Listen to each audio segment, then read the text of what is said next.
Сәлем достар, баршаңызға қайырлы күн. Менің каналыма қош келдіңіздер.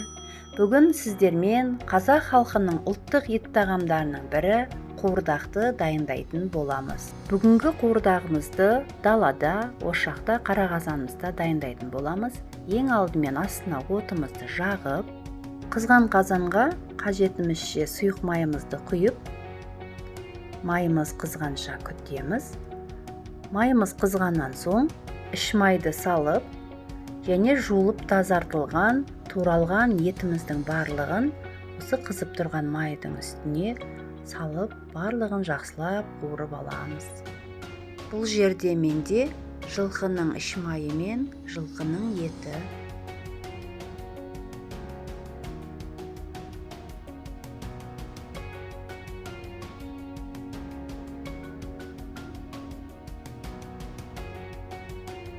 Шамалы уақыт қуырылып болғаннан соң көз мөлшермен қажетінше татымына қарай тұз саламыз және тағы да жақсылап араластырып қуырамыз.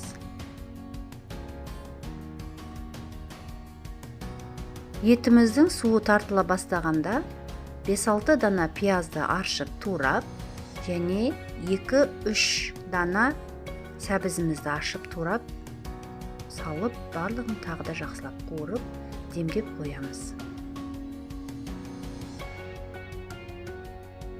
Қуырдағымызға әдемі рең беру үшін 2 ас қасықпен паприканы және 1 шай қасықтай кристаллик тұзын салып, барлығын жақсылап тағы да бір рет араластырып, жуылып тазартылып 2 бөлікке бөлінген картоптарымыздың барлығын саламыз.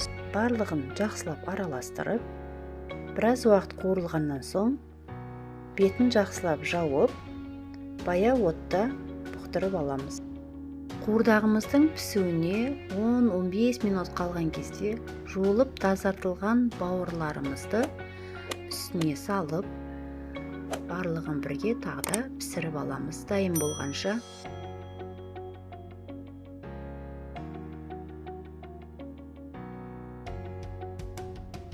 Осымен өте дәмді қуырдағымыз дайын болды. Пиязбен және аскөкпен әсемдеп, ыстық күйінде ұсынсаңыздар жақсы болады. Астарыңыз дәмді болсын. Сіздермен бірге болған Мақпал. Менің каналыма тіркеліп, лайк басып, комментарий жазып, өз пікірлеріңізді қалдыра кетіңіздер.